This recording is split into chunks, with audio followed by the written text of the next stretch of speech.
the cool thing to me is that it fits both of our lanes sonically. I think Hmm. it does what we both love. We both love, the big guitars and tempo and all that. But the other piece of it was, the subject matter is talking about friends, right? Joining us in the KX Country Clubhouse this afternoon, Mr. John Morgan. How are you, pal? I'm great, man. How are you? Pretty good. Whereabouts are you checking in from? I'm in my backyard here in Nashville. Hopefully, I don't get rained on. It's drizzling a little bit, but feels too good to be Yeah, here inside, too. man. Getting a little yard work done?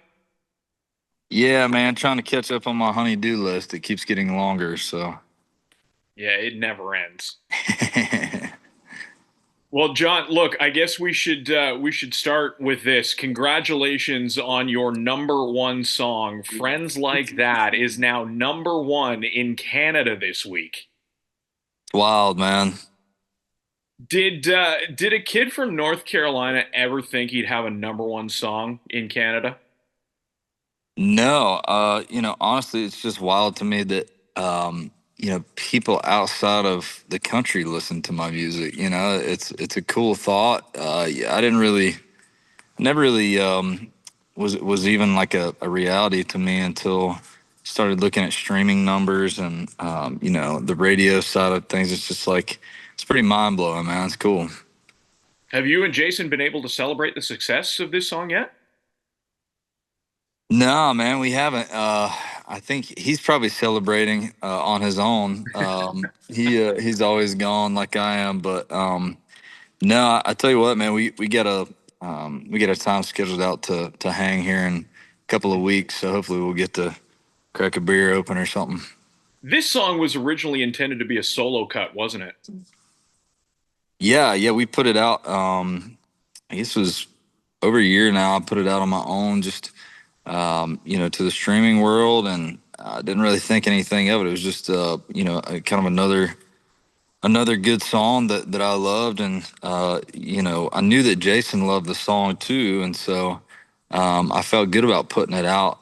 But he had actually hit me up during that time. It was probably, I don't know, 4 or 5 months out. It had been out about 4 or 5 months at that time, and he hit me up and was like, "Man, I'd love to start, looking at a collab with you, and if you're down, I'd love to, try to figure something out on that end and feature Right. you on something or try to do something together." And so we started writing towards that with that in mind, and we just never hit it on the head. You know what I mean? Like we wrote some Hmm. good songs, but I don't remember he or I either one being really stoked on a single one that we were writing. Okay. And then all of a sudden, friends started kind of raising its hand, and it was kind of had a couple of weeks where it was streaming quite a bit, and I don't know, I just kind of hit him up, and I was like, man, I don't know how soon you're wanting to do this, but I was like, this song's getting a little bit of attention here, and I was like, the cool thing to me is that it fits both of our lanes sonically. I think Hmm. it does what we both love. We both love, the big guitars and tempo and all that. But the other piece of it was, the subject matter is talking about friends, right? And Yeah. it was just kind of a once we started fleshing the idea out, I was like, it's kind of a no brainer, and he kind of felt the same way. Now, speaking of the writing, you've written a handful of songs for Jason over the years. How did you first meet Aldean? It's kind of wild, man. I just moved to town. Actually, I don't even think I'd officially moved to Nashville yet. It was 2019, late 2019, and I'd started making trips down to write with people and just kind of get my feet wet and see what Nashville was all about. And Mhm. during that time, a buddy of mine, we went out to eat one night just while I was down visiting, and took an Uber downtown, and our Uber driver starts chatting with us. He's a nice guy, right? We start talking about music, and he's like, yeah, man, he's like, I've been here, 15, 20 years. And he's like, I've been a songwriter for a long time. And he's like, I've written a few songs for a couple guys over that time period that you might know. And Aldean was one of those guys. And so No You, way.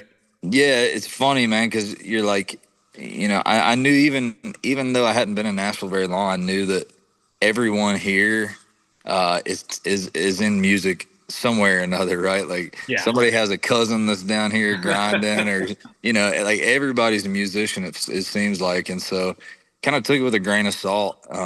And he dropped us off. Never talked to him. Didn't think I'd ever see him again, right? And Hmm. so after that, fast forward about a year from that, I think it was about 8 months after that, I had picked up a part-time gig working at the mall over here at Lucky Brand Jeans, if you can imagine that. Okay. And I was working. They were short-handed one day on the floor, so they put me out there and just kind of hanging out and talking to people. And this guy walks in, and I'm like, I recognized him right off the bat, and so. After a few minutes, I approached him and I was like, "Man, where do I know you from?" And we started talking, and turns out he was my Uber driver from a year earlier, No way. and had just kind of popped into the store doing a little shopping, and so very random, right? And he was like, "Man," he's like, "What are you doing? Like, are you right? What's going on with you?" And at the time, I was talking to another publishing company, like aiming for a production writing deal. That's kind of where I was at. I had my foot in the door and was working with a company and thought, maybe that was the route I wanted to go. And he was like, "Well, man, I'd love to write a few songs and see what we get." And so we did. We wrote two songs by ourselves, and then we started a couple other ideas, probably in a matter of a month and a half, something like that. Okay. And these other ideas that we had started, he hit me up one day and he was like, "Man, I'd love to pull some of my buddies in that I've been writing with for a long time if you're cool with that." And so I'm like, "Yeah, sure." Well, his buddies ended up being Jason Aldean's bandmates, and so I think we finished two songs together. And then I ended up singing the demo for him. And so maybe a week and a half after we finished those two or three ideas, I was out cutting my grass one day and I get a phone call. And thank God I answered it. And I was like, "Hello." And he was like, "Hey, man, this is Jason Aldean. I got your number from my buddy Tully." And he's like, "I just wanted to give you a shout and kind of let you know where I'm at." He's like, we just started a new publishing company. I started a publishing company and a record label under Hmm. B&G, my label." And so he was like, "Man, we've been looking for somebody to sign, and we'd love to talk about what that looks like, and we'd love to sign you." And so it was, looking back, man, it was such a weird time just in general, because it was like that was 2020, like when COVID happened. Everybody was Yeah. scared to death of all that, and everybody was kind of isolated and all that, and so it was just a weird time in general. But I'm thankful for it, because I think that was the sole reason that Aldean was able to focus on his new company and this new venture that he had started, because Right. he wasn't on the road as much.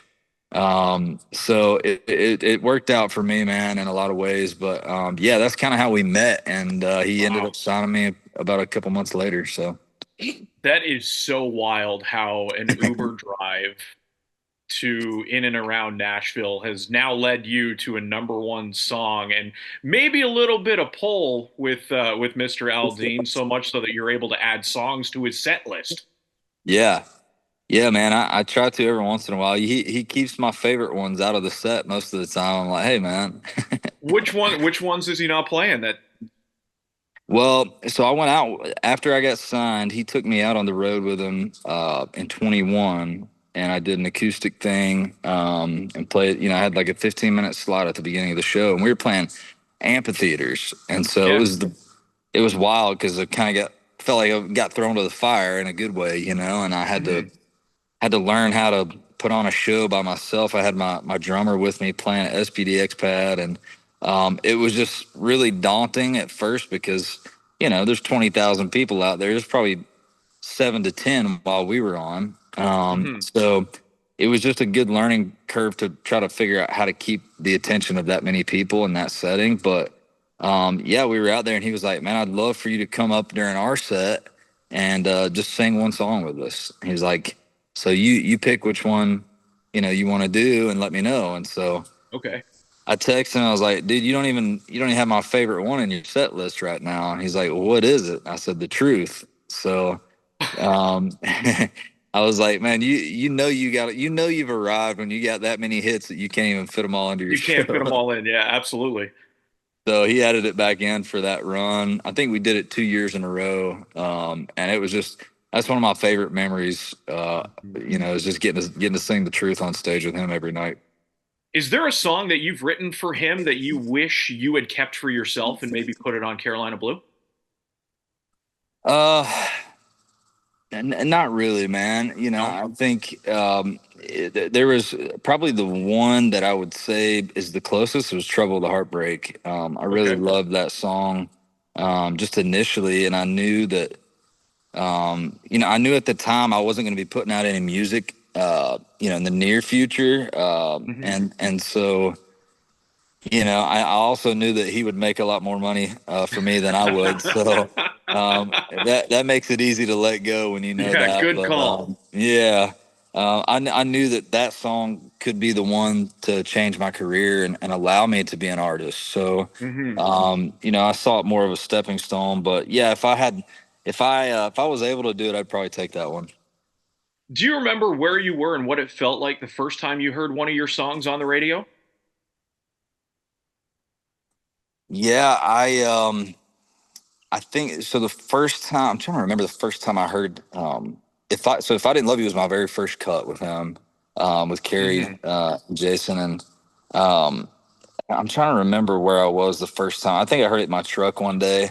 But the one I specifically remember is a little more recent was Friends Like That, and it had been at radio. I think we were like top 20 maybe at the time, and so it had been at radio for a couple months, and I just had not heard it at all. And Hmm. got in my truck one evening coming home from a write, and I had the volume down kind of low, and I was on the phone with somebody, and all of a sudden I was like I was like trying to pay attention to the conversation, but something was kept pulling my ear, Wait a and second. yeah, so I turned it up, and I was like, man, I got to call you back. What was cooler, the first time you heard the Aldean Underwood song or Friends Like That? They're both cool, man. It's like I was Yeah. saying, I feel like, songwriting was my first love in a lot of Mhm. ways. When I moved to town, I wanted to be a songwriter. And so I think for that sole purpose, it was really cool for me to hear it on that end of things. I think the difference that I've noticed now, being an artist and like being on the road for the last, 4 or 5 years and like really grinding and doing all the radio stuff. Mhm. Hearing friends was really cool just because of the fact that I was the one putting in the work on the back end, promoting it, and getting it added and all that stuff. So I think it was a little different, but they were both just as sweet to me. How important was it for you to throw a whole lot of your hometown into this debut record, Carolina Blue? It was very important, man. I knew that, Carolina Blue, we wrote it's almost 5 years old. And Wow. Okay. I knew that, at the time I was writing for everybody else. I was kind of have the pitch first mindset. And, but that was the one song, Carolina Blue was the one song that when we wrote it, I was like, I put it in my back pocket, and I was like, if I ever have get to put out a full length album, that's going to be the title track. So, Yeah.